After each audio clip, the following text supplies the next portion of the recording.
Hello everyone, how are you? Are you well? This is the first thing. Just 2 days before, I have given you one assignment and the chapter name was real number. Regarding that I want to say something important to you, and that is a very important part of this chapter, and this is the basic rather. What is that? Here I have taken the topic that is the irrational number. In class 9 actually you have done. You never did irrational number. You have done the half part of this chapter, that is rational number. What is rational number, you know? You know already? Okay. Now, the thing is, now this is the contradictory proof that I am going to introduce how this one term or one digit or something and prove an irrational number. Fine. Now, what is the application of this type of proofs? Here I made one column, how many types of questions are possible from this part. That means once you will realize this one, how to do, how to prove. And after that, you can prove this one, you can prove this one, you can prove all these 6 parts. And this is too much important for CBSE board. Why? Because whenever the questions will come, no question can be prepared apart of these 6 types. So this is very important, and 1 3 marks question you can do. Very nice. Now I want to say, the question is how to prove root 3 is an irrational number. Why I have used one word that is contradiction, contradictory. What is the meaning of that? That means I will assume root 3 is not a irrational number. That means I will assume root 3 is a rational number. Suppose I am giving you one example. The example is like that. Suppose it is a day, right? Suppose you have to prove, somebody is asking, prove that this is a day. How will you prove? You will assume, okay, let us consider this is a night. And after that you will compare the process and the pictures of the night. The birds are not available, sunlight is not there, and ultimately we will come to a conclusion that I am wrong, it is not night, it is a day. So this type of proofs, just I said the summary, I am going to do here. What I have done, first of all, I have taken root 3 is a rational number.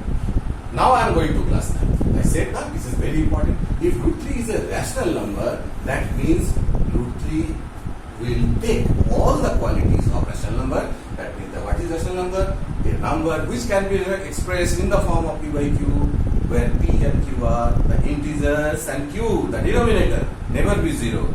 And they don't have any common factor other than 1. I have written the same, where p and q are the integers, q not equal to 0, the denominator should not be 0, otherwise it will be indefinite terms, and p and q have no common factor other than 1.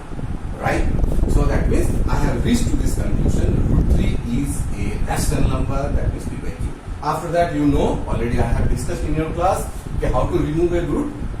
The process is just squaring both sides. So I have done the same term squaring. Root 3 squaring is coming 3. Then p square by q square. Then cross multiplication method. And ultimately I have reached to a conclusion, p square is equal to 3q square. Why I have put a number here? This is the step 1. When you memorize the things, you will first come to this step. And this step is too much vital. Reason is only one.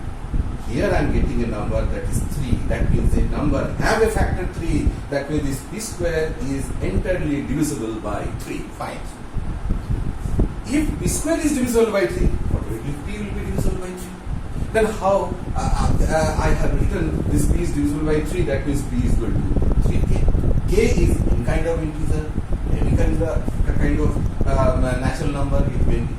Again I have come written, if p is equal to 3k, then p square is 9k square. Now I have a doubt. Why I have come to p square?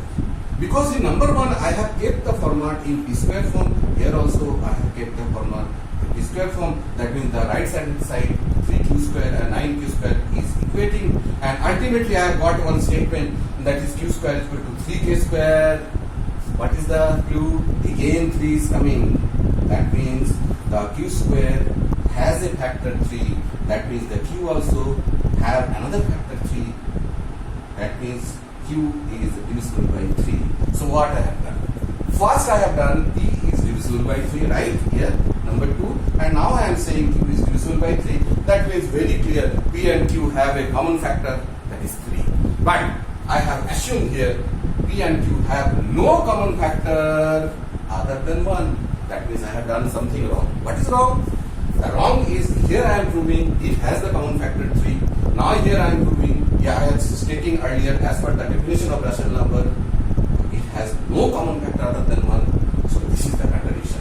So from that, I can say that it contradicts our entire assumption, and therefore root 3 is not a rational number. This is the contradiction. So I can't say root 3 is a rational number, it will be irrational number. So this is a very nice proof. Just you need practice, first understand this. And after that, if you know now root 3, you can do root 5, same meaning. The changes, here it will come 5, it will be root 5, 5, then 5, then 5, it will be 25, then 25, it will be cancelled. Again, you will get a common factor as 5. Similarly, 2, same case. And this is the basic thing of this chapter, this exercise. And another thing, once you do this one, this type of proofs also can be done. I will come to your next class, and that day I will derive all these questions, how I will do this one. But so far I know it is easier than this one. So your work is only one. You have to practice this, understand one, practice this, and write in your own words. Don't go for by hearting the things. Understood? Thank you.